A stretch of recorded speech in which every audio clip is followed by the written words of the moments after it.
नमस्कार। आज की सबसे बड़ी खबर दिल्ली से आ रही है। इंडिया गठबंधन की आज दिल्ली में बैठक है। बैठक में घटक दल आपस में सीट शेयरिंग को लेकर बातचीत करेंगे। इसको लेकर बिहार के डिप्टी सीएम तेजस्वी यादव दिल्ली पहुंच चुके हैं। इस बीच नरेंद्र मोदी के अकाउंट से G20 की बैठक के दौरान राष्ट्रपति के भोज की कुछ तस्वीरें जारी की गईं, जिनमें हेमंत सोरेन और नीतीश कुमार को अमेरिका के राष्ट्रपति बाइडेन से मिलाते मोदी दिख रहे हैं। इस तस्वीर ने इंडिया में सियासी हलचल बढ़ा दी है। हेमंत सोरेन भी झारखंड में भाजपा के साथ सरकार में पहले रह चुके हैं। नीतीश कुमार भी भाजपा के साथ लंबे समय तक सरकार चला चुके हैं। इसलिए विपक्षी गठबंधन के लिए इन दोनों का मोदी के साथ दिखाई देना आश्चर्य तो पैदा करता ही है। यही कारण है कि यह कयास लगने लगे हैं कि नीतीश कुमार फिर कहीं एनडीए खेमे में न चले जाएं।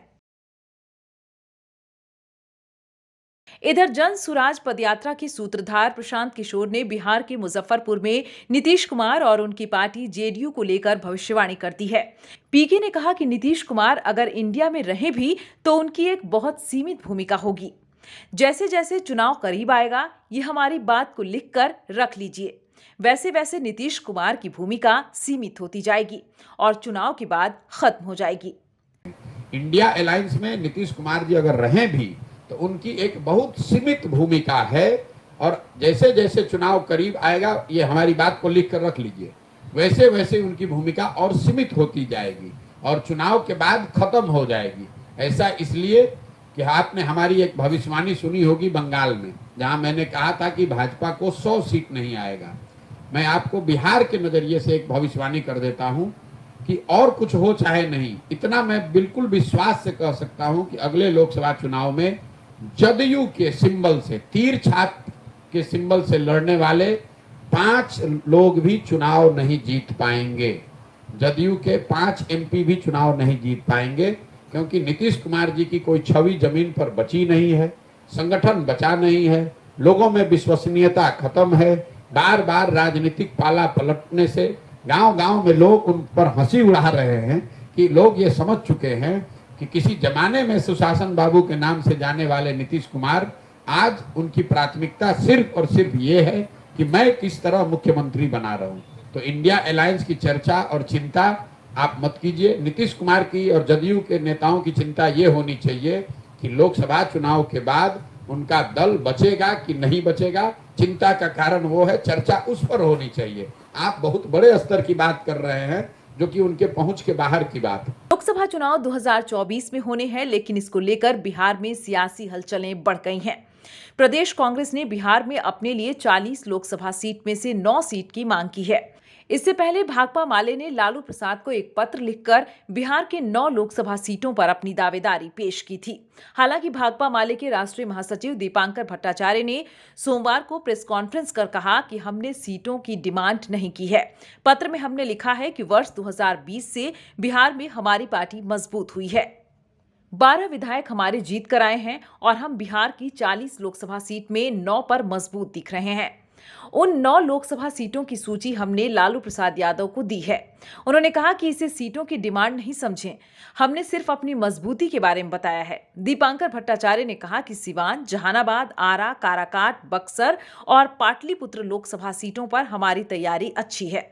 इसलिए मेरी पार्टी चाहती है कि सीटों के बंटवारे के समय इंडिया गठबंधन को ध्यान रखना चाहिए।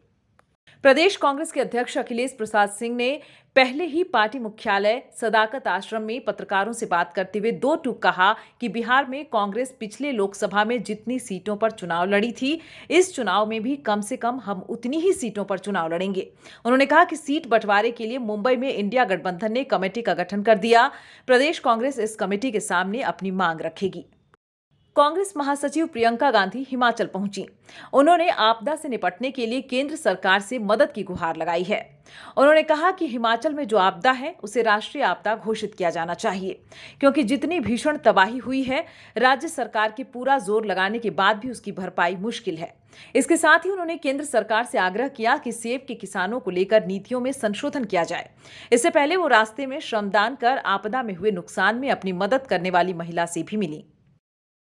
प्रदेश सरकार की तरफ से तो खूब प्रयास हुए हैं, हम जानते ही हैं। मुख्यमंत्री जी भी, मंत्री, सारे हमारे मंत्री, विधायक सब ग्राउंड पे ही रहे और उन्होंने लगातार पूरी कोशिश की और कर रहे हैं। केंद्र सरकार की तरफ से अगर ये नेचुरल डिजास्टर मतलब राष्ट्रीय आपदा घोषित हो जाए तो इससे बहुत फ़ायदा हो सकता है, मदद हो सकती है, क्योंकि हम जितना भी करना चाहते हैं, पूरा प्रयास भी करें, तब भी जितनी आपदा आई है और जितना नुकसान हुआ है उसको एक्चुअली पूरा भरने के लिए केंद्र सरकार के बिना नहीं हो पाएगा। तो मेरा तो अपील है केंद्र सरकार से कि इसको नेशनल डिज़ास्टर घोषित करें, और एक और अपील है कि जो यहाँ के बागबान हैं और किसान हैं उनकी मदद के लिए भी जिस तरह की पॉलिसियाँ निकाल रहे हैं, जैसे आज ही मैंने पढ़ा कि शायद जो अमेरिकन सेब है उस पर 35% से 35% से 15% गिरा दिया है जो ड्यूटी है। इसका मतलब है कि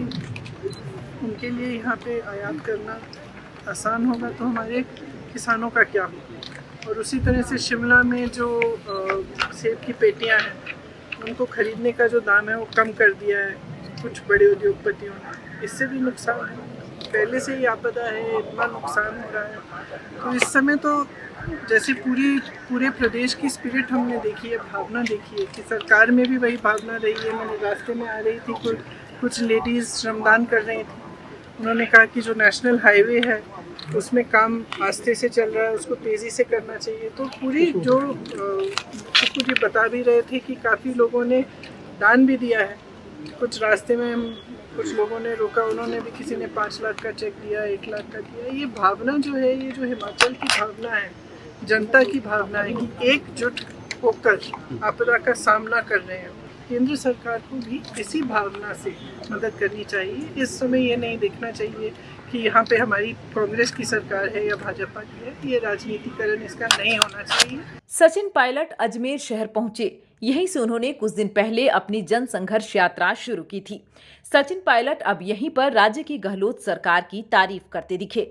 कभी राजस्थान सरकार के कामकाज पर तंज कसने वाले सचिन पायलट प्रदेश की गहलोत सरकार की तारीफ कर रहे हैं। छत्तीसगढ़ विधानसभा चुनाव के लिए बीजेपी ने परिवर्तन यात्रा की शुरुआत की है। नक्सल प्रभावित क्षेत्र दंतेवाड़ा से इस यात्रा को रवाना किया गया है। इस यात्रा में शामिल होने के लिए पहले केंद्रीय गृह मंत्री अमित शाह को शामिल होना था, लेकिन कार्यक्रम के कुछ ही घंटों पहले अमित शाह का प्रोग्राम रद्द हो गया। अमित शाह का प्रोग्राम कैंसिल होने के बाद राज्य की राजनीति तेज हो गई है कि आखिर ऐन मौके पर शाह दंतेवाड़ा क्यों नहीं आए।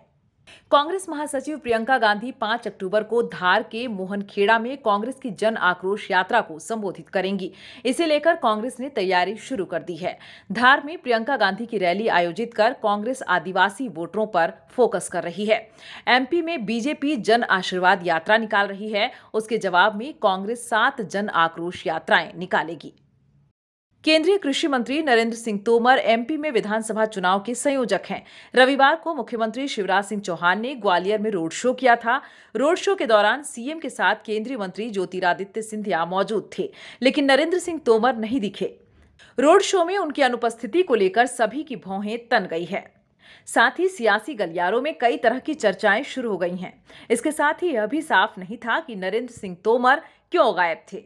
इसकी कोई वजह भी सामने नहीं आई है। पूर्व मुख्यमंत्री दिग्विजय सिंह ने आरोप लगाया है कि अमित शाह और मोदी के नेतृत्व में केंद्र सरकार कांग्रेस नेताओं के यहां ईडी और आईटी के छापे पड़वाने का प्लान बना रही है। हमारे पास ऐसी सूचनाएं आ रही हैं कि मध्य प्रदेश में जगह जगह पर इनकम टैक्स ईडी के दफ्तर खोले जा रहे हैं, अधिकारी पदस्थ किए जा रहे हैं। विपक्ष के ऊपर छापे डालने की योजना मध्य प्रदेश में बन रही है।